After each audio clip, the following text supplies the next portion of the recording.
Comprendre aujourd'hui pour défier demain.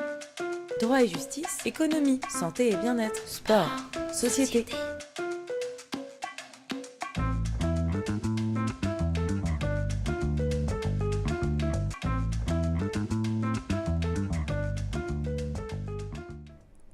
Ouais, ça fait un moment que je donne un certain nombre d'interviews ou de conférences et qu'on me demande de poser les idées dans un format un peu plus long. Et donc, Emmanuel Davidenkoff, qui est par ailleurs journaliste au Monde, a accepté de m'accompagner dans une forme de maïeutique pour que j'écrive un livre. Philippe Robinet, chez Calman Levy, m'a convaincu de publier ce livre, donc il va sortir le 12 septembre. Le titre, c'est Apprendre au XXIe siècle. Donc on y retrouve une bonne partie des idées qu'on a commencé à ébaucher.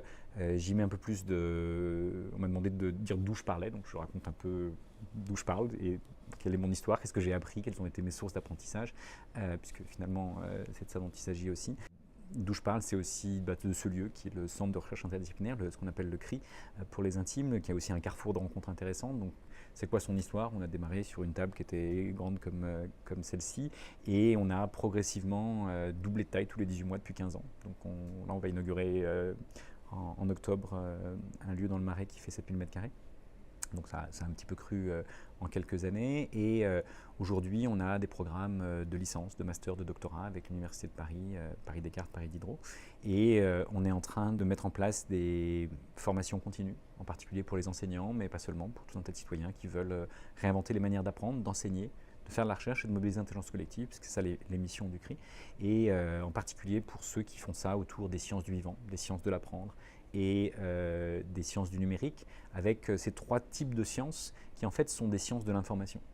Parce qu'il y a de l'information génétique, il y a de l'information culturelle, il y a de l'information digitale, il y a des intelligences artificielles, il y a des intelligences collectives, il y a des intelligences biologiques, et pas seulement chez l'homme d'ailleurs.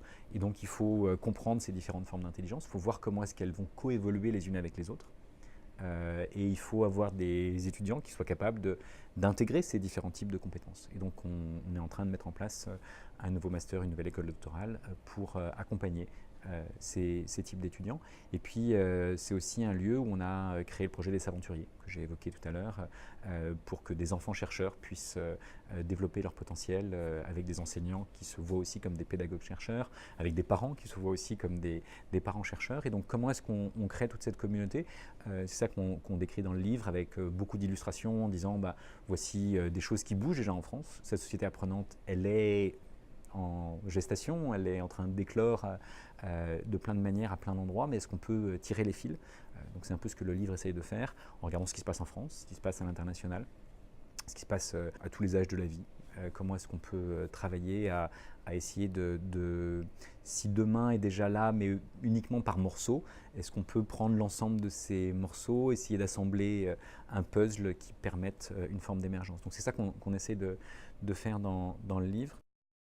Et puis, il y a quelques informations sur comment est-ce qu'on apprend, comment est-ce qu'on désapprend, pourquoi est-ce que notre cerveau a plein de biais et comment est-ce qu'on peut éventuellement les dépasser et sortir un peu des ornières dans lesquelles on peut se laisser enfermer depuis toujours, hein, puisque le mythe de la caverne, c'est pas très nouveau, mais il y a de nouvelles ornières digitales aujourd'hui avec les fake news, avec des effets de bulles dans lesquels on peut se laisser enfermer parce qu'on ne lit que ce que des gens qui pensent comme nous nous envoient, et donc on n'est pas invité à penser autrement.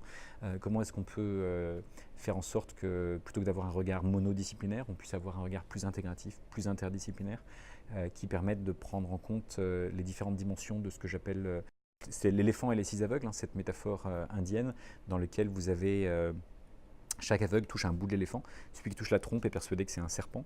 Celui qui touche l'oreille pense que c'est un rideau. Celui qui touche la patte pense que c'est un tronc d'arbre. Celui qui touche le corps pense que c'est un mur. Et évidemment, ils sont en conflit les uns avec les autres. Et il faut qu'il y ait un sage qui passe et qui leur dise qu'ils n'ont une appréhension que partielle et partiale de la réalité. Et que s'ils savaient mettre ensemble les différents éléments dont ils disposent, ils arriveraient peut-être à mieux comprendre la complexité du monde. Et donc, je pense qu'on est 7 milliards d'aveugles par certains côtés et ça crée une partie des tensions dans le monde d'aujourd'hui. Et c'est vrai que si on avait une éducation qui nous aide à comprendre que l'autre peut avoir un autre regard et qui peut être tout aussi légitime que le nôtre, et que si on était capable de dialoguer, on arriverait à mieux comprendre non seulement l'autre, mais aussi la complexité du monde. Qui est Charlie, par exemple? Voilà, c'est un gros éléphant, et il y en a beaucoup, beaucoup d'autres. Et donc, comment est-ce qu'on peut comprendre ces différents sujets?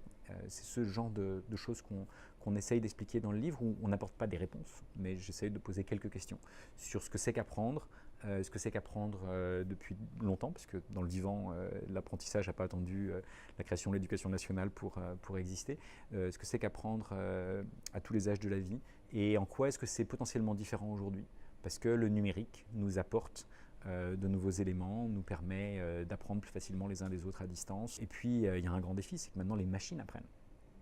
Et donc si on est dans un monde où les machines apprennent, est-ce qu'il faut qu'on apprenne exactement les mêmes choses?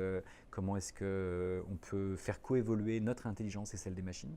Comment est-ce qu'on peut développer nos potentialités que les machines sont très loin d'avoir? Les machines seront peut-être différentes demain, mais donc voilà, comment est-ce qu'on va faire coévoluer nos capacités? Quelles sont les capacités qu'il faut qu'on développe pour être toujours plus humain à mesure que les machines sont toujours plus machines quelque part, ou sont toujours plus logiques et puissantes?